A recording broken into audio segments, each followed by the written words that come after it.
Hi, welcome to my presentation of an independent exploration of a learner by Jennifer Claywell. So our learner was a 15-year-old female that's a sophomore in high school taking Algebra 2. We're going to go ahead and call her Caitlin. So Caitlin was a student of mine in geometry and as well as Algebra 2. So this is where Caitlin sat in class. This was her desk. And this is where the teacher desk or my desk was. So details about their identity that were strengths inside the classroom is that Caitlin definitely is comfortable with and confident enough with themselves and math to ask questions. So during the observation, I could see students asking questions to peers, but also to the teachers, which was really good to see and showed that there's um,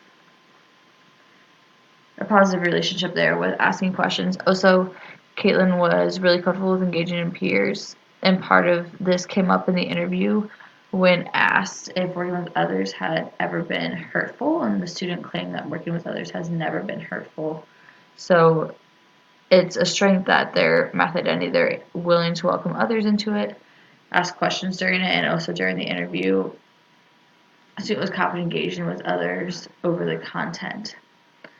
Another strength inside the classroom is that they have a sense of math errors and that they can go back and solve errors. So this came up during the task. I'm going to go ahead and show you that. So the task was graphing this parabola, and during the process, Caitlin got that the vertex y value was 50 originally, as you can see here.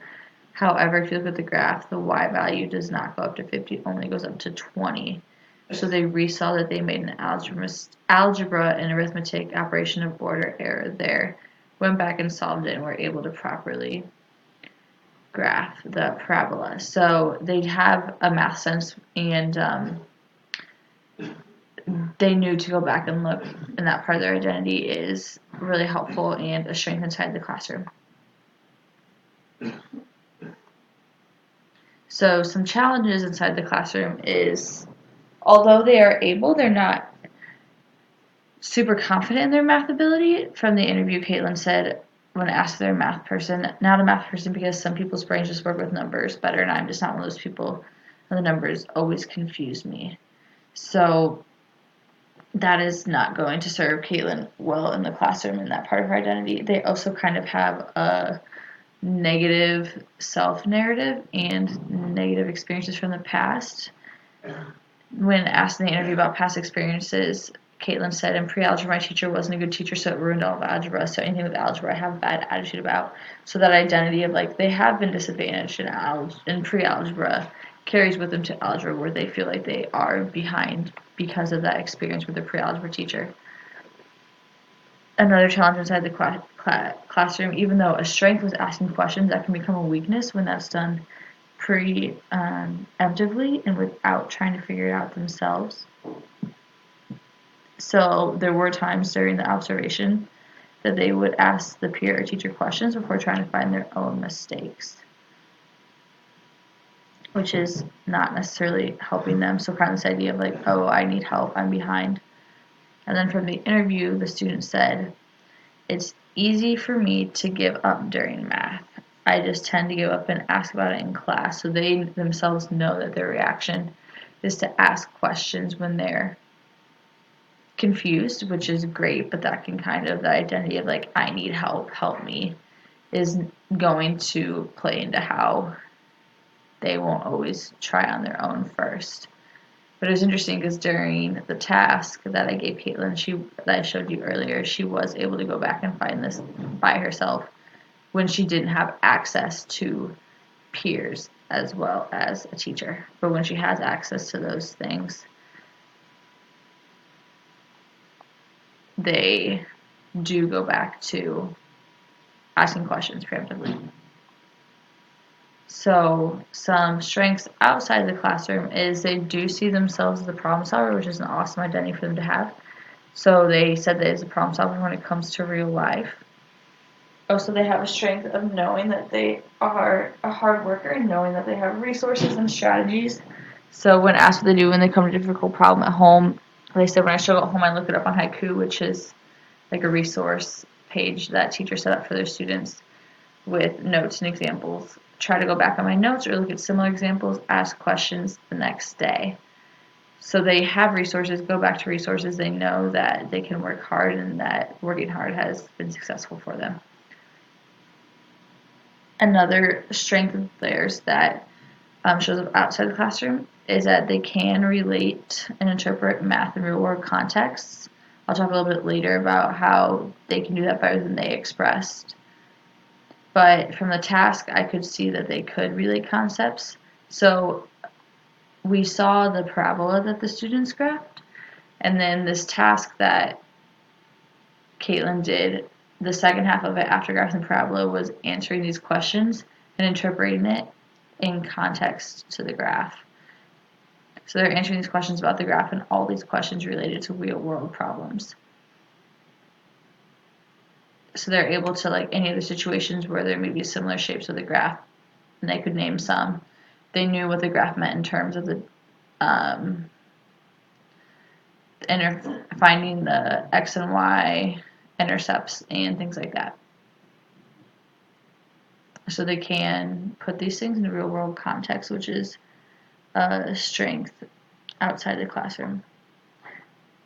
A challenge outside the classroom is their view of mathematics is kind of limited. They don't necessarily see how it always applies to the real world.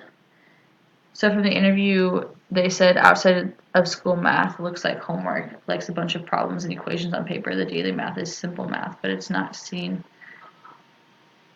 So it's not seen as much as math. So they aren't seeing this Algebra 2 type of work in their daily life. So they may see it in these problems or tasks at school that they can complete, but they aren't seeing it tied to their daily lives. And then also just kind of when their view on what it means for someone to be mathematical. When you ask them who is someone that is mathematical, they said, my brother is mathematical because he is also good at math class in the classroom and at home. So you can do mental math and doesn't have to write it out. So really that shows that their view of like what it means to be good at math right now just means like doing their homework and well on tests. So that's going to be a challenge for them as they attempt to see math in the classroom outside of them. Also, I am interested in this relationship with her brother, and it is her older brother. So I wonder where that makes her maybe feel inferior because she is the younger sibling, and he's a male that is successful in math. So I'm interested in how that plays out. And also their view of self is going to affect their math ability and how they view themselves outside the classroom. So from the interview, they said they're not a math person because some people's brains just work with numbers better, and I'm just not one of those people. The numbers always confuse me. So that just is going to affect how they're able to see math outside of them, outside of the classroom, and see themselves fit into math outside of the classroom if they don't view themselves as a math person to begin with.